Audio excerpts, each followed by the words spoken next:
Hey, what's up, family? Hey, today we're gonna do a real short, simple, and very informative video on cutting laminate floors on tricky angles. And as you can see here, I already started my floor. This is a simple part when it's just a simple straight box of a area to cover. But once you get to these angles, that's where sometimes it makes people want to pull their hair out. So I'm gonna do a real simple one for you guys to learn today. And to start it off and get right to the point is, first of all, what you need to do is make yourself a template. Now, where is my template? I had it here. Oh, right here. First of all, you gotta make yourself a nice template of your laminate floors. Now, as always, I love to give y'all a word of the day, so that will be the word of the day, template. You look up the word template. What is a template? You know, we normally see that when we hang in the microwave or something like that, that metal piece you put in the back. But if you look up the word template, it simply means a mechanical piece, a wooden piece, plastic piece, cardboard piece, something that you use as a cutout or something to trace for the job that you need to do. You know, something that you use as a pattern. You know what I'm saying? A template, a pattern. So what I would tell you all to save your money, opposed to trying to cut all the tile and keep messing up, keep that money in your pocket. Don't keep messing up tile after tile. Make yourself a template. And how do you make a template? It's real simple. You need these simple tools: measuring tape, pencil, a nice square, a nice knife to cut this stuff. So this is how simple it is to make your template. You measure the width of your tile. As you can see, from there to there, it's 7.5 inches. So cut you out a piece of cardboard. Won't cost you nothing. This is free. You find that around your house everywhere, right? Save your money. Keep your money in your pocket. Don't keep making mistakes with your flooring. Make mistakes with the cardboard. So cut one out for 7.5 inches. Look, it's the exact size, right? Cut it out for that. Now you say to yourself, I got a piece, because this was like this before I did it. But anyway, what you want to do then, you want to take your template, well, I was like this, and you go, before you even put it there, right? This is real simple. You go, where do you want your tile to start? You want it to start right here, close as possible to the wall, right? So we're gonna be touching right back on when you was in school. Remember geometry class? That's what we back in. So who says, I will never have to use those numbers and those angles? Yeah, we might not use E equals MC squared ever again in life, but geometry and angles, here we are right now today. Check it out. So what you're gonna be doing here, you're gonna be basically making a pyramid, a triangle, geometry, right? So you go, where do you want your tile to start?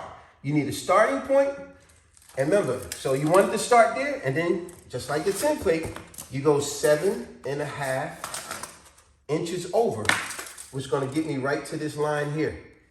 So we go 7.5 inches over. That's my starting point. 3 points of contact. Starting point number 1. Here's number 2. I'm gonna go over from there to here to 7.5 inches, the width of my tile, like my template. And then from there, you're gonna go to your 3rd point of contact to where you want it to end. Remember, starting point, continuing point, the width of the flooring. And then from there, point 2, you're gonna go to point 3, just like a pyramid, 3 points of contact. So you go from there to where you want it to hit, you go, all right, what is that measurement? So now you go from there to there, you get that measurement. And then just like when you was in school, remember you had to use these things here where you put the pencil down and then you angle it over? That's what this would be. So now you would simply take your measurement and you would go from there over to, from point 3, you would go from point 3 to point 1. That's 10.5 inches. So just like your template, just what I did. Once I had this, I did that exact thing. I said, I'm at this point, and then I said, let's go from here, put this down, and I got to meet 10.5 inches. And then I simply cut it off. Once I cut it off, measure it, look at that. Where I want it to go. Look at that, perfect.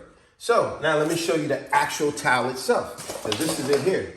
And I did this off of the template. Remember, it's nothing more than a piece of wood, cardboard, metal, whatever that you use as an example as a pattern. Now look at this. I use the template, hook the tile up, Bring it up to where I want it. Let's get a little bit more. Look at that. Look at that fit. So a lot of y'all out there, remember, I have to keep throwing that in your face. Remember how we always said that when we was in 6th, 7th, 8th, 9th, 10th, 11th, 12th grade. We was like, man, I ain't gonna never use them angles in life. I'll never need that. You need them here. When you land this child, yes, you do need those angles. You go back, travel back in time. You're gonna need those measurements, those things you learned from that school teacher back in the days. Remember, this is real simple. 3 points of contact, make a template. That's very important. That's vital.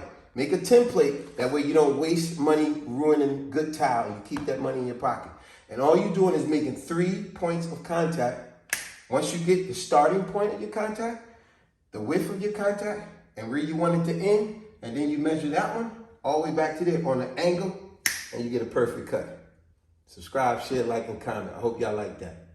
Make yourself a template. Subscribe. Peace.